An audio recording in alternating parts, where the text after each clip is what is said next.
Hi friends, இன்னைக்கு மம்மிமாஸ் கிச்சனில் நம்ம சாக்லேட் ப்ரௌனி எப்படி பண்ணலாங்கிறத பார்க்கலாங்க. இந்த சாக்லேட் ப்ரௌனிக்கு எக்கச்சக்கமாக சாக்லேட் வேணும். கில்ட்டியாக ஃபீல் பண்ணாமல் நிறைய சாக்லேட் போடுங்க. இது வந்து 140 கிராம்ஸ் ஆஃப் டார்க் சாக்லேட் எடுத்திருக்கேன். அப்புறம் இது வந்து ஒரு 100 கிராம்ஸ் ஆஃப் வீட் ஃப்ளோர் எடுத்திருக்கேன். உங்களுக்கு வேணால் மைதா எடுத்துக்கலாம். இது 200 கிராம்ஸ் ஆஃப் ப்ரௌன் சுகர் எடுத்திருக்கேங்க. அப்புறமா 3 முட்டை கிராம்ஸ் எடுத்திருக்கேன். இந்த சாக்லேட் வந்து ஃபுல்லி ஆப்ஷனலுங்க. இது எக்ஸ்ட்ராவாக தான் ஆட் பண்ண போகிறேன். நீங்கள் வேணால் ஆட் பண்ணிக்கலாம், இல்லைன்னா ஆட் பண்ண வேண்டாம். அதுக்கப்புறமா கொஞ்சமாக காஃபி பொடி எடுத்திருக்கேன், ஒரு 1/4 ஸ்பூன் காஃபி பவுடர் ஃப்ளேவர்க்கோசரம். அப்புறம் வெனிலா எசன்ஸ் கொஞ்சம் எடுத்திருக்கேன், 1 ஸ்பூன் வெனிலா எசன்ஸு, ஒரு 1/4 ஸ்பூன் சுகர் சால்ட்டு. இது வந்து டேஸ்ட்டை என்ஹான்ஸ் பண்ணுறதுக்கோசரம் எடுத்திருக்கேன். ஃபஸ்ட்டு சாக்லேட் சாஸ் வந்து அதுக்கு எப்படி ஆட் பண்ணுறதுன்னு பார்த்துக்கலாம். அதுக்கு முன்னாடி வந்து நான் இந்த மாதிரி ஒரு ஸ்கொயர் ரெக்டாங்குலர் பேன் எடுத்து க்ரீஸ் பண்ணி அதில் வந்து பார்ச்மெண்ட் பேப்பர் போட்டு வச்சுருக்கேன்.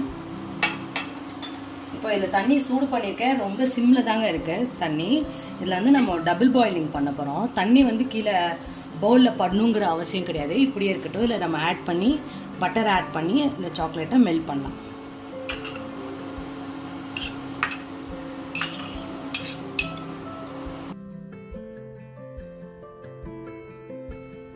ஜஸ்ட் ஒரு 5 மினிட்ஸ் வெயிட் பண்ணுங்கள். அது அப்படியே அழகாக மெல்ட் ஆகிடும். இப்படி மெல்ட் ஆகிருப்பாங்க. இது ஃபுல்லாகவே மெல்ட் ஆகி வாட்டரி ஆகிடும்.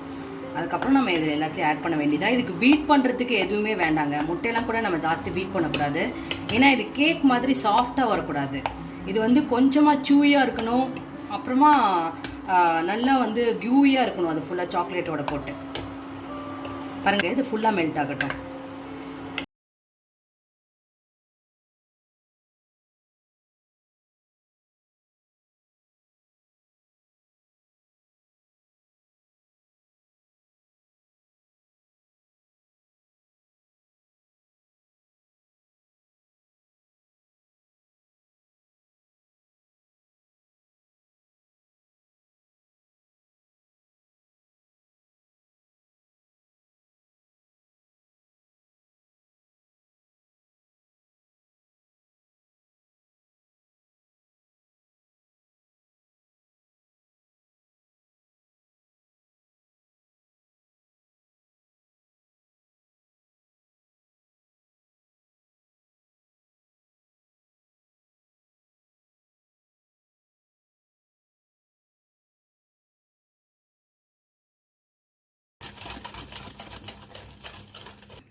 மூணு எக்லங்க. ஃபஸ்ட்டு ஒரு எக்கு மட்டும் எடுத்து ஊற்றி நல்லா அடிச்சுக்கலாம். ஒன்று ஒரு எக்காக ஊற்றி அடிச்சுக்கலாங்க. ஒன்று கழிச்சு இன்னொன்று ஊற்றும். ரெண்டாவது ஊற்றுறேன்.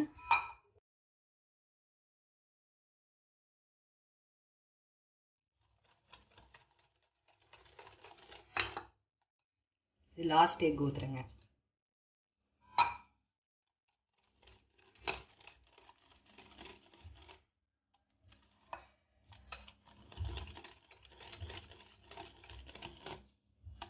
இதை ஒரு 2 to 5 மினிட்ஸ் நல்லா அடித்ததுக்கப்புறமா நம்ம வந்து அந்த கோதுமை மாவை சேர்த்துக்கலாம். இது 3 சேர்த்து நல்லா அடித்தாச்சு. இப்போ கடைசியாக நம்ம வந்து கொஞ்சோண்டு உப்பு வச்சுருந்தோம்ல, அதை போட்டுக்கலாம். இதை ஒரு 2 தடவை நல்லா மிக்ஸ் பண்ணிவிட்டு மாவு சேர்த்து மிக்ஸ் பண்ணலாம். கொஞ்சம் கொஞ்சமாக சேர்த்து மிக்ஸ் பண்ணிக்கோங்க. ஏன்னா அந்த பேட்டர் ரொம்ப தண்ணியாக இருக்கணும்னு கிடையாது, கொஞ்சம் கட்டியாக தான் இருக்கணும். அதை கொஞ்சம் கொஞ்சமாக பேட்டர் சேர்த்து பேட்டரில் நம்ம மாவை சேர்த்து நல்லா மிக்ஸ் பண்ணிக்கலாம். பாதி மாவு போட்டு நல்லா மிக்ஸ் ஆனோடனே இன்னொரு பாதி எடுத்துக்கோங்க. அவ்வளோதான். இந்த ஃபுல்லாக நம்ம மிக்ஸ் பண்ணிவிட்டு கடைசியாக அந்த சாக்லேட் எக்ஸ்ட்ரா கொஞ்சம் சாக்லேட்டியாக இருக்கணும்னு நான் வச்சுருக்கேன். உங்களுக்கு வேணால் நீங்கள் அதை சேர்த்துக்கலாம். அப்படி இல்லைன்னா இப்படி இதே போகிறோம். ஆக்சுவலி நல்லா நம்ம மாவு போட்டு மிக்ஸ் பண்ணியாச்சு. லாஸ்ட்டில் நம்மளோட சாக்லேட்டு போடலாம்.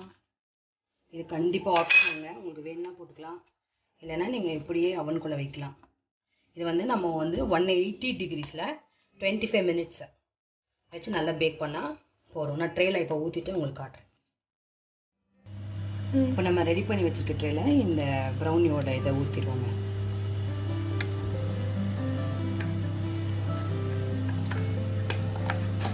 நம்ம என்ன பண்ணோம், இதை பேக்கிங் நடந்துகிட்டே இருக்கும் போது ஒரு 10 மினிட்ஸ்க்கு அப்புறம் வெளியில் எடுத்து 2 தடவை டேப் பண்ணி வச்சிங்கன்னா அழகாக மேலே கிராக் விடும். உலர நல்ல மாய்ஸ்டாக நல்லாயிருக்கும். இந்த கேக் ஃபுல்லாக வந்து க்ளீனாக வரணும்னு நினைக்கக்கூடாது.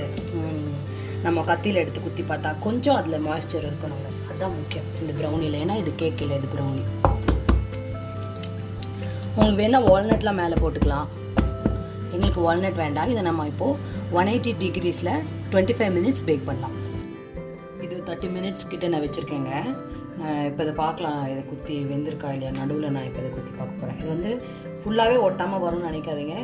இது வந்து ப்ரௌனி தான், நல்லா வெந்திருக்கு. போதும், இது மாதிரி வெந்தாலே நம்ம இதை கட் பண்ணி பார்க்கலாம். நம்ம இதை கட் பண்ணி பார்க்கலாம் எப்படி இருக்குன்னு. ஒரு ஷார்ப் நைஃப் வச்சு கட் பண்ணுங்கள். ஏன்னா மேலே கொஞ்சம் கிராக் விடுங்க, இது ப்ரௌனியாக இருக்கனால. அதனால் ஷார்ப் நைஃப் வச்சு கட் பண்ணலாம் இதை.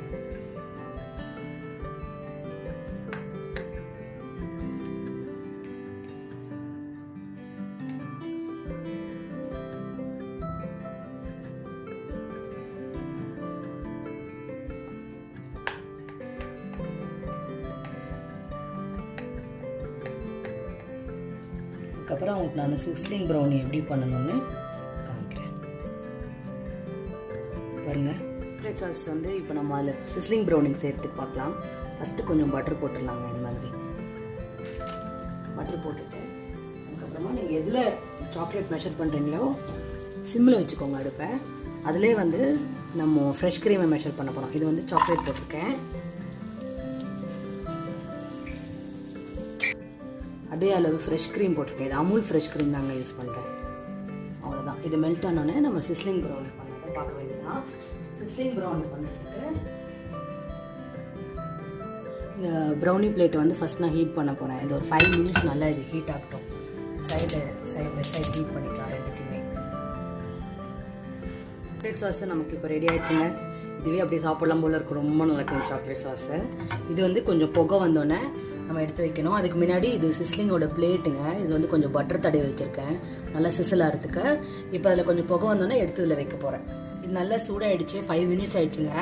இப்போ நான் எடுத்து அந்த உடன் சிஸ்லிங்கில் வைக்க போகிறேன். பத்திரமா கேர்ஃபுல்லாக ஹேண்டில் பண்ணுங்கள். இந்த மாதிரி ஒரு டாங்ஸ் வச்சு அதை எடுங்க, எனக்கு ரொம்ப சுட்டுடும். கொஞ்சம் பட்டர் தடவி